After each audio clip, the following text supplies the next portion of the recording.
Ram trucks built to serve. Welcome back to First Things First, and we are now joined by Super Bowl champion Chris Canty. Super Bowl champion looks like Senator from the state of New Jersey. Really? Christopher Canty. We're gonna go. Good to see you, man. Nice red tie, white shirt. I saw him coming down the hallway. He almost ducked in one of them other little studios and did a little Yeah, something. the way I was tell you talking guys in that about my hallway, I can't run for office. No. Doggone Yankees, man, got me in a bad mood.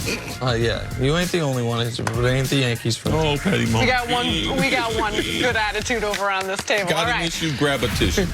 Let's get to it. Chiefs and Broncos Thursday Night Football last night, and the news of the night happened on this play. 4th and 1. Chiefs call for a quarterback sneak with their already hobbled MVP quarterback Patrick Mahomes. And Mahomes, injured on the play, reportedly suffered a dislocated kneecap. Kansas City has an MRI scheduled today to determine potential ligament damage. Mahomes was able to walk off on his own power. While his team did pick up the 30-6 win over Denver, they lost their star in the process. And after the game, Mahomes tweeted, "Awesome team win. Love my brothers. Thank you for all the prayers. Everything looking good so far." Here's head coach Andy Reid on his quarterback. Just as far as the injuries go, the main one is, and the only one, was Patrick. And we'll wait till we get back to give you a further evaluation on it. He's in a good place. I mean, he was in a good place on the field when it happened. Grimace, our doc, was phenomenal and just calming everything down.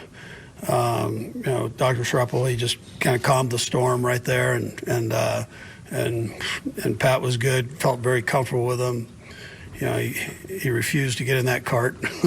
Not too many people get hurt on a sneak, and so it's a freak thing, and it happens. So, Canty, what's your reaction to Mahomes' injury? Well, my first thoughts were about Pat Mahomes and just concern for him as the player. I mean, even though you're competing out there, you never want to see a guy get injured. I mean, you want to go out there and inflict pain.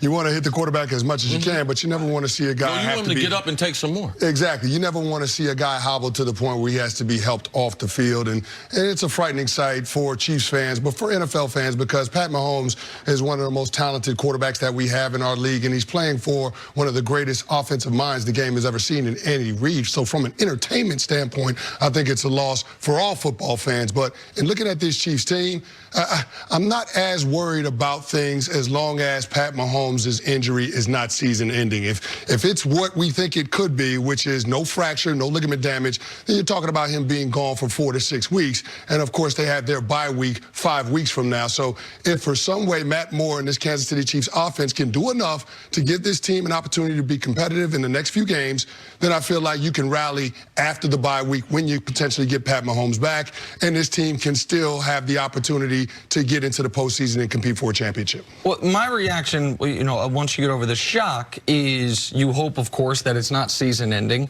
But whether it's season-ending or not, this obviously changes the trajectory of their season. It either ends their season, because if it's season-ending, Andy Reid, I think, is a great offensive play caller. They have really good wide receivers, but they're done if he's done for the year. If it's only a month, then I think they've given themselves a bit of a cushion in the division. I think they could tread water while he's not there, but the bye is gone. Home field advantage chances, if they existed with New England out to this great start, are gone. And it just does make you think about, man, how fleeting things can be in this league and how important it is to take advantage of every opportunity you have. This Chiefs team had home field advantage last year. This Chiefs team had a lead in the 4th quarter of the AFC Championship game. They forced overtime of the AFC Championship game and had 3 separate 3rd and 10s to get off the field, to get Patrick Mahomes back on the field, and to go to a Super Bowl against a Rams team that I think was ready to be had. And now, it's not that you got to restart the climb up the mountain. Now you're climbing a whole new mountain. Now it's a mountain that if they get into the playoffs, it's 3 playoff games they're going to have to play. Yep. 2 of which would be on the road, assuming they win the division. And they're hoping for a good matchup. Right, and there's so many different things change in the moment, and there are so many opportunities that you think, well, we'll be right back here. That's what, and I don't want to put this out there because I don't want this to be the case, but it's what Dolphins fans and Dan Marino, I'm sure, thought. Year 2, league MVP, go to the Super Bowl, lose the Super Bowl. Well, we'll be back. They were never back. Now, I think the Chiefs are going to be back to AFC Championship games under Patrick Mahomes, but We'll see what the injury is, and we'll see the significance, and we'll see how long it is. And that's, I mean, that is the nature of this game. Yep, Randy Moss told me that. In 98? 1998. Gary Anderson missed that field goal. Been perfect all season.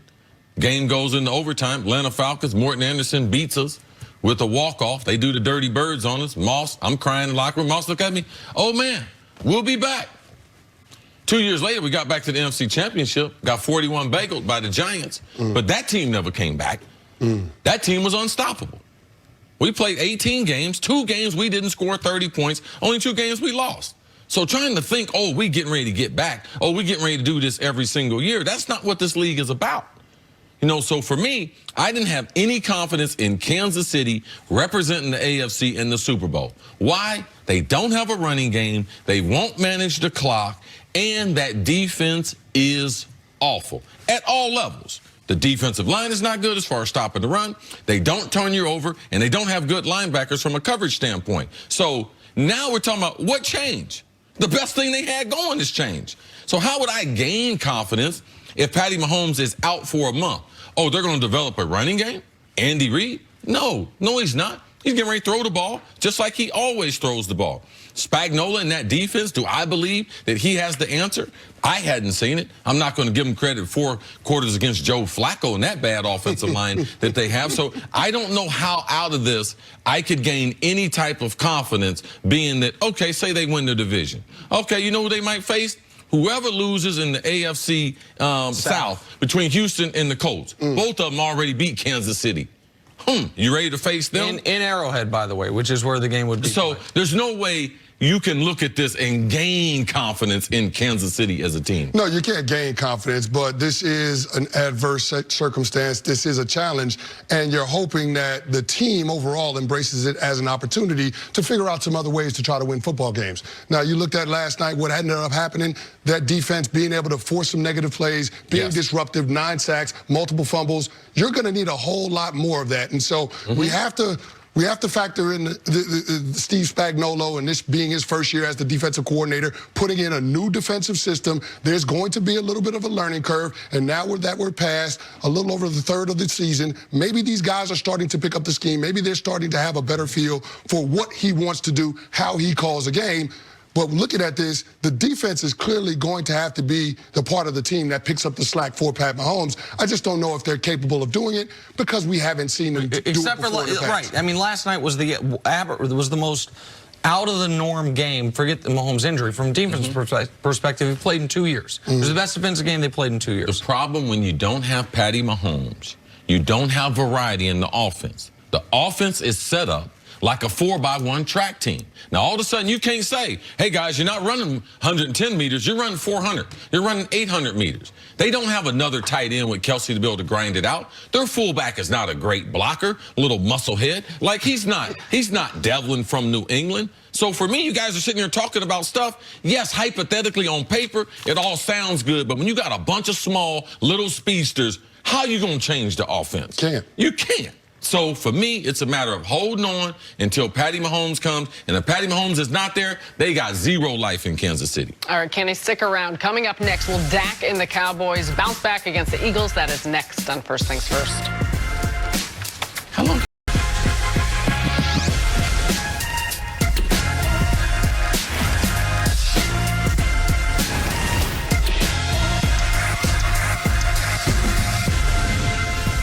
First Things First is sponsored by Ram Trucks, built to serve. Welcome into First Things First. I'm Sarah Kustok filling in for Jenna Wolf. That's the Hall of Famer, Chris Carter. That's Nick Wright. I would say happy Friday and ask how you guys are doing, but I knock that out I your think hand. we already know the answer. Yeah.